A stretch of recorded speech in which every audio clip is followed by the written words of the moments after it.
5.18 공법단체가 출범한 지 2년 지났습니다. 그런데 일부 단체가 금전비리에 휩싸였습니다. 국가보훈부가 부상자회와 공로자회를 감사를 한 결과를 내놨습니다. 근데 그 결과가 지금 할 말을 좀 잃게 만들고 있는데 국가보훈부의 감사 결과에 대해서는 또 어떻게 생각을 하는지 5.18 연구소 김희송 교수와 얘기 나누겠습니다. 나와 계시죠? 네, 안녕하세요. 김희성입니다. 네. 5.18 그 3단체가 있는데 그중에서 이제 두 단체 부상자회와 공로자회를 지금 국가보훈부가 감사를 했습니다. 일단 공법단체가 출범한 지는 2년이 지났고요. 이 공법단체로 전환이 되면서 어떤 변화가 있었는지부터 좀 얘기를 좀 해주시죠. 이제 공법단체라는 용어가 청취자분들이 좀 생소할 수도 있겠는데 이건 이제 법정 보훈단체의 성격을 갖는다는 겁니다. 5.18 3단체가 뭐 새로 만들어지는 게 아니라 법적 성격이 이제 바뀌었다는 거죠. 기존의 민주화운동 부상자회나 유공자, 유족회, 구속 부상자회가 있었는데요. 이분들이 이제 기존에는 민법과 법률에 따른 국가보훈처 소속의 비영리 법인의 어떤 설립의 성격을 갖고 있었다라면 이제는 이제 법정 보훈단체의 성격이 되면서 보훈단체의 관련 법률에 따라 설립된 이제 공법단체로 운영 관리된다. 여기서 이제 운영 관리된다는 의미는 국가가 지원을 명확하게 보훈의 대상으로서 신격하고 거기에 대한 부분들을 국가가 책임져 가겠다는 선언적 의미들도 있는 거죠. 네. 그러니까 잘 운영이 되는지 국가에서 지원되는 것에 대해서는 잘 쓰고 있는지에 대해서 감사를 한 거라고 보는 거겠죠. 이번 이제 감사는 약간 좀 성격이 다른데요. 물론 이제 국가보훈부의 법정 보훈단체가 되면 감사가 이제 좀 까다로운 건 사실이죠. 근데 이번 이제 감사가 촉발된 배경은 5월 단체 내부 갈등이 좀 원인이 됐었거든요. 지난 작년 9월로 거슬러 갑니다만, 단체 내부에 좀 분란이 일어나면서 그쪽에서 이제 고소고발이 일어났고, 그리고 이제, 고소장이 이제 경찰에 갔고, 경찰에서 이제 관련 고소장에 따라서 사실관계를 파악하고, 국가보훈부도 감사에 이제 들어갔던 거죠. 그러니까 정기적인 감사라기보다는 내부 갈등으로 인한 고소고발 때문에 경찰로 그게 이관이 됐고 거기에서 이제 사실관계 파악하다가 보니까 이번 감사를 하게 된 거네요. 네, 그렇죠. 그 감사 결과는 언제쯤 나왔습니까? 빨리 나왔습니까?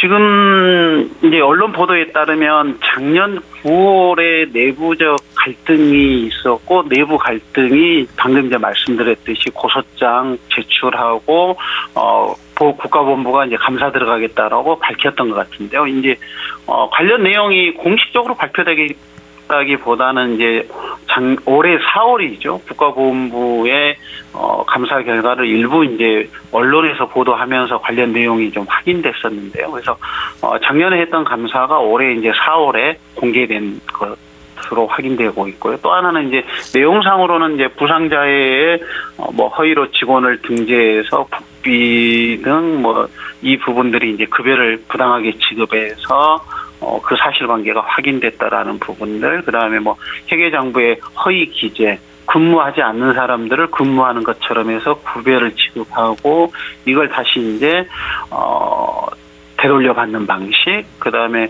업무 차량용 구매용으로 해서 보조금을 받았다가 차량을 구입했죠. 이걸 다시 되팔아 가지고 물론 이제 수익금을 자부담 통장에 입금했습니다만 이거 이제 부정행위로 보훈부의 감사 결과로는 이제 부정행위다. 그래서 두 단체 부상자회와 공로자회에 대한 기강 경고, 그다음에 징계 처리, 신분상 주의 조치도 요구했고 이제 배임과 횡령 혐의를 받는 분들에 대해서는 또 41명이나 되시는데 그분들 이제 수사 의뢰까지 했던 부분들이기 때문에 대단히 좀 내용도 충격적이고 또 그렇습니다.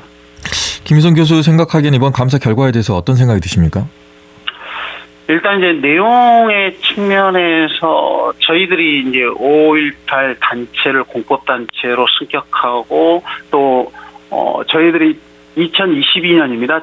재작년에 5.18 유공자들에 대한 피해 시설을 했었는데 상당히 어려운 경제적 상황, 사회적 위치에 계셨거든요. 그래서 당연히 5.18 유공자들에 대한 사회적 예우와 우리 지역사회 국가 차원의 노력들이 필요한 이제 상황인 거죠. 그런 이제 과정에서 그걸 앞장서서 이끌어가야 될 단체의 내부의 비리가 있었다는 부분들, 이 부분들이 조금은 좀 참담하고요. 또 하나는 이제 이 감사 결과가 굳이 5.18을 앞둔 지금 시점에서 공개되는 것이 적절한지, 감사 자체에 대한 부분들은 이제 필요하다 할지라도 그걸 공개하는 방식과 시기에 있어서는 지금 이제 5.18 주간이지 않습니까? 근데 5.18 주간에 굳이 두 개 단체의 감사 결과, 그리고 이 감사 결과가 내부 비리가 확인되는 사실인데요. 그 내용들을 지금 일부 언론을 통해서 공개하는 것이 적절한지는 저는 좀 의구심이 드는 거죠. 이 결과가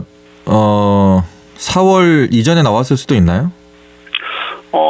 이 지금 이제 언론 보도에 따르면 그 감사 내용, 이건 조금 심플한 것 같아요. 뭐냐면 이게 복잡하게 이 배임 횡령이 있었던 건 아닌 것 같고요. 그 다음에 이 배임 횡령에 관한 사실이 실은 이제 그 부상자의 공로자의 감사 과정들 속에서 일부 확인이 됐고, 그리고 이제 이게 고소가 들어가는 것기 때문에 이 사실관계를 확인하는데 작년 9월부터 지금까지 그렇게 긴 시간이 필요했는지는 저는 잘 이해되지 않는 부분도 있습니다. 네. 보훈단체들, 이 두 단체에서 사실관계를 명확히 따져서 사실관계에서 벗어나는 것은 입장 표명을 한다든가, 아니면 뭐 잘못을 했다면 벌을 당연히 받아야 되겠죠. 예, 당연히 받아야 되는데 사실관계 아닌 것에 대해서는 구체적으로 입장 표명을 해야 되지 않을까라는 생각도 드는데 어떻습니까? 아직까지 이제 저도 그 두 개 단체 공식 입장을 듣지는 못했기 때문에 그 부분들은 좀 기다려 볼 필요는 있을 것 같고요. 다만 지금 이제 감사 결과, 그 다음에 구체적으로 특정을 해서 많은 숫자에 대한 수사 의뢰를 했다라는 것을 보면 내부의 어떤 배임이나 횡령은 이제 혐의라기보다는 감사 결과로서 확인하지 않았나, 이런 생각이 들고요. 그렇다면 이제 자정 노력, 이러한 배임과 횡령, 어찌 보면 있을 수 없는 일이죠. 5월 단체에서, 일반 단체에서도 있어서는 안 되는 일이고, 더 이제 물론 5월 단체가 더 도덕적으로 더 투명해야 된다, 이거 그렇지는 않겠습니다만, 그럼에도 불구하고 배임과 횡령이라는 좀 어찌 보면 비판받을 수밖에 없고 비난받을 수 있는 그런 일들이 발생을 했기 때문에 이 부분들을 어떻게 자정 노력을 해갈 것인지에